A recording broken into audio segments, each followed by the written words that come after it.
Welcome back, and here's our big focus story at this hour. The top court today gave the go-ahead for the local body polls in Madhya Pradesh with OBC reservation, something that the court had denied the state of Maharashtra. Now, the bench directed the State Election Commission in Madhya Pradesh to notify local body elections within a week.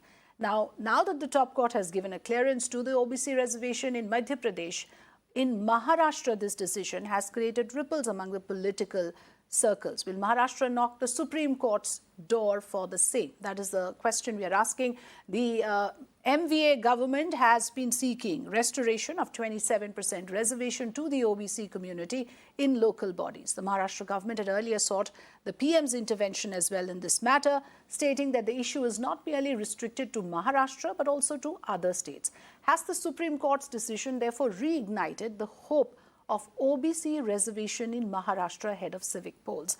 To discuss this, let me go across, joining us here on the program, Dr. Arvind Kumar, who's an assistant professor in JMI, Dr. Aditi Narayani Paswan, who's a founder of DAPSA, DAPSA, which stands for Dalit Adivasi Professors and Scholars Association. Thank you so much for joining us. Really a pleasure to have two experts on the topic to give us an understanding on how this works. The important part here, what we want to understand is that this quota politics, especially the OBC quota politics, has suddenly taken center stage after the decision in neighboring Madhya Pradesh. Maharashtra, the clamor is now growing. We already have top ministers in the government coming out and saying that by virtue of precedence, the same should be allowed in Maharashtra. We'll come to that in a bit. What I want to first understand is, what is the criteria? What are the grounds?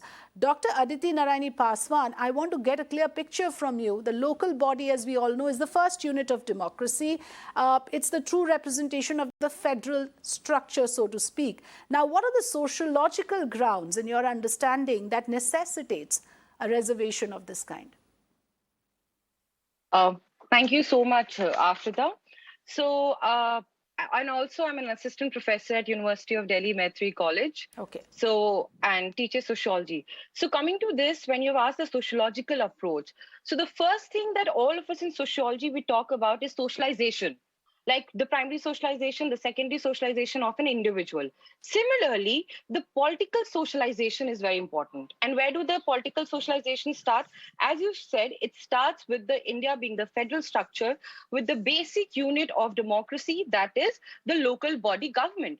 The engagement with the local body government is necessity, and it is very imperative for any citizen to be there. So the political socialization, it should start at the primary level, at the basic unit level, which is the local body engagement. Secondly, when we're talking about democracy, the true democracy can only be understood if we talk about the deepening of a democracy from the local level, from the grassroots level. If the voices are not heard at the grassroots level, how do you expect the voices to be heard at the legislature or at the parliament level? So in my understanding, the first socialization, the first political socialization should start, and there should be representation. And the key idea of a democratic government is representation. And the representation starts from the local body government and it goes ahead. So in my opinion, the reservation at the local body engagement is very much welcome. And it is the MP government has sown the seeds of justice, if I have to say. That has sown the seed of social justice by giving equal representation to all the masses of the people and ensuring the representation of the depressed classes at the local body elections. And the local body election, I'll tell you from a very sociological point of view, why is it important?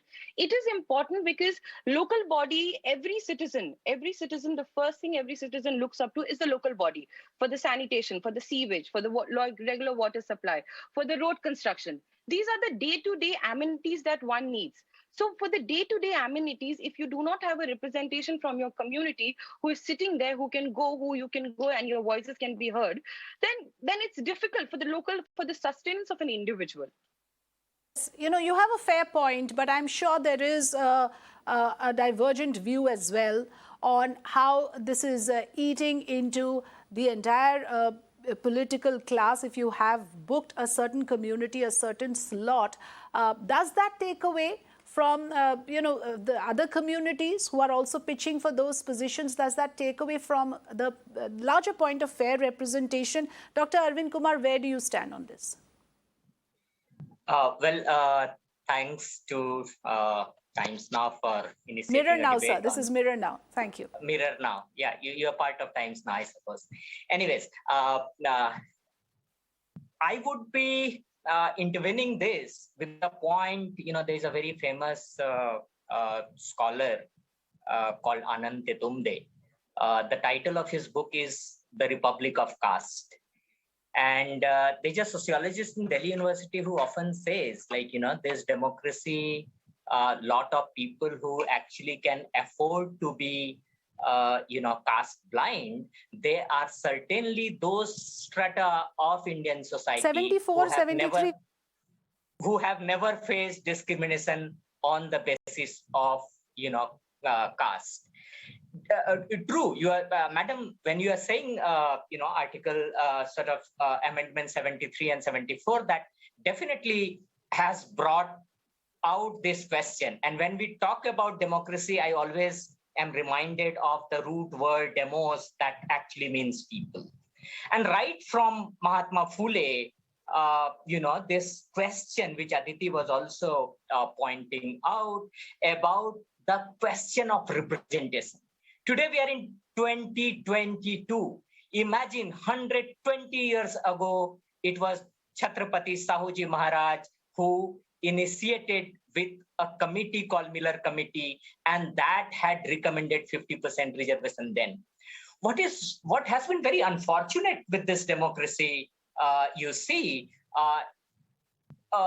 at times it is paradoxical that even in post-colonial times, when we had intervention of Dr. Ambedkar putting in the question of social justice in the very principle, the very body of the Indian Constitution, we still are struggling for a fair representation of the Adivasis, the Dalits, the Sudras. I'm deliberately using these terms because they have actually been attempt to erase them. Recently, there is a book called, The Sudras, Vision for a New Path.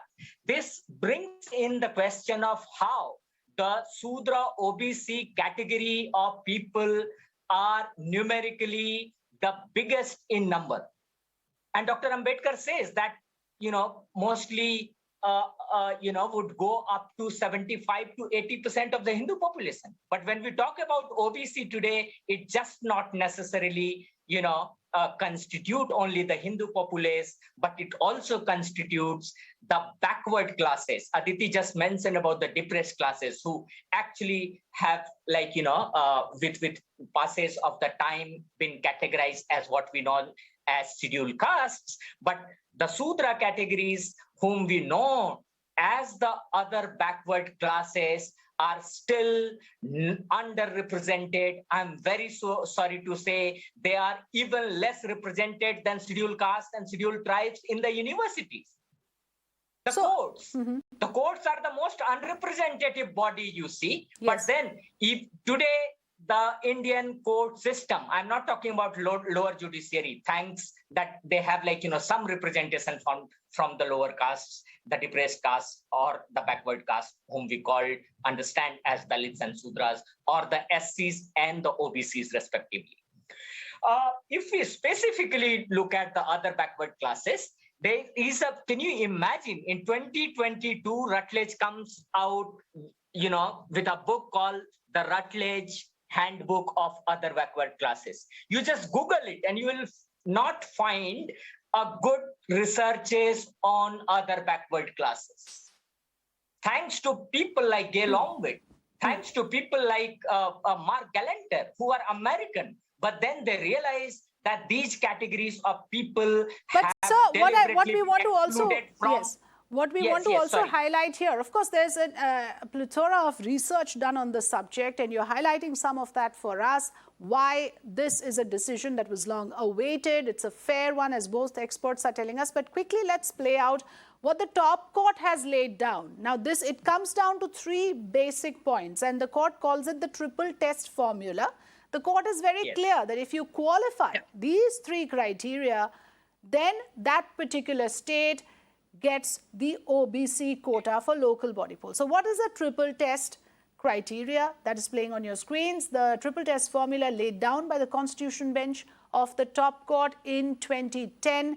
It states very clearly that the states will have to appoint a commission, collect quantifiable data on community, which has to actually establish the fact or support the fact that this community needs representation, needs quota for its representation. Then, of course, allocate reservation to them in local bodies, and the total reservation in each seat cannot exceed 50%. So the rules are clear. I want to take a quick last word from both the experts now, coming to the angle of whether what's true for Madhya Pradesh should be true for Maharashtra or not. Why is this case got stuck for Maharashtra? Dr. Paswan, Aditi Paswan, you first. Yeah. So I would like to say that Maharashtra Kishan Rao case, which actually happened back in 2010, from where this triple test came about. So in this triple test came about, but we need to understand the reluctance of the government, of the Maharashtra government, that they were not able to provide with the triple test. Now, the triple test very categorically, it mentions in the first, that there should be an empirical inquiry into the understanding of the backwardness, which is very imperative when we are talking about reservation. Because reservation which is given to scheduled caste, reservation which is given to ST, reservation which is given to OBC are on a different parameters of backwardness. And there has been a controversy also when we are talking about OBC reservation, that whether in the employment, whether there should be reservation, the backwardness, how do one determine that? So when we are talking, when the seeds were sown, when these things happened in Maharashtra, I don't understand why the government could not provide them with the empirical data that there should be local level reservation of the OBC. So now when the MP government has already done that, it is putting a pressure on the Maharashtra government, because it is this when we're talking about triple test, why it is not just for representation, it is also for inclusivity. The government stands for inclusivity for all the sections of the people. That is the key word. If you're talking about the ethos of a democracy, inclusivity should be always maintained. And these three things, Right. Inclusivity, political participation, those are fair points. I would like to leave it at that. We're completely out of time on this conversation. Thank you so much, Dr. Kumar and Dr. Paswan, for joining us this evening. Thank you so much. Thank you. Well, let's in fact also turn our focus to the kind of reactions coming in on this. Let's listen in to top leaders of various parties reacting to the top court's decision on OBC quota. तो अहवाल सुद्धा आपल्याला मिळालेला आहे. Bathia commission साहेब हे सुद्धा त्याच धर्तीवर आणि काही त्यात कमी असेल तर त्याच्यामध्ये दुरुस्ती करून हा अहवाल 1 महिन्याच्या आत आपल्याला सुद्धा मिळेल. आणि मग आपल्याला सुद्धा ओबीसी आरक्षणासहित निवडणुका घेण्याची परवानगी मिळेल. झूठे लोग हैं, झूठी बात करते हैं. ये तो 1.5 साल पहले स्पष्ट हुआ कि केंद्र का कोई संबंध नहीं है, राज्य को करना है. मध्य प्रदेश ने करके दिखाया. आप सिर्फ भाषण करते रहे, राजनीति करते रहे, क्योंकि मन से ओबीसी को आरक्षण आपको देना ही नहीं है. क्या वजह है कि आरक्षण उनको नहीं देना है? इसी वजह क्या मंशा उनकी? तो राजनीति में दिखाई पड़ रहा है, नहीं देना चाहते, वो दबाव है उनके ऊपर. देवेंद्र जी, अब आपका क्या स्टैंड रहेगा? मान लीजिए अभी मध्य प्रदेश को मिल गया, हम तो सरकार पर दबाव बनाएंगे, हम आंदोलन करेंगे, सरकार के खिलाफ मैदान में उतरेंगे. ये सरकार ने जो ओबीसी के आरक्षण की हत्या की, इस सरकार का पर्दाफाश करेंगे. All right, so you heard what the top leaders have to say about this.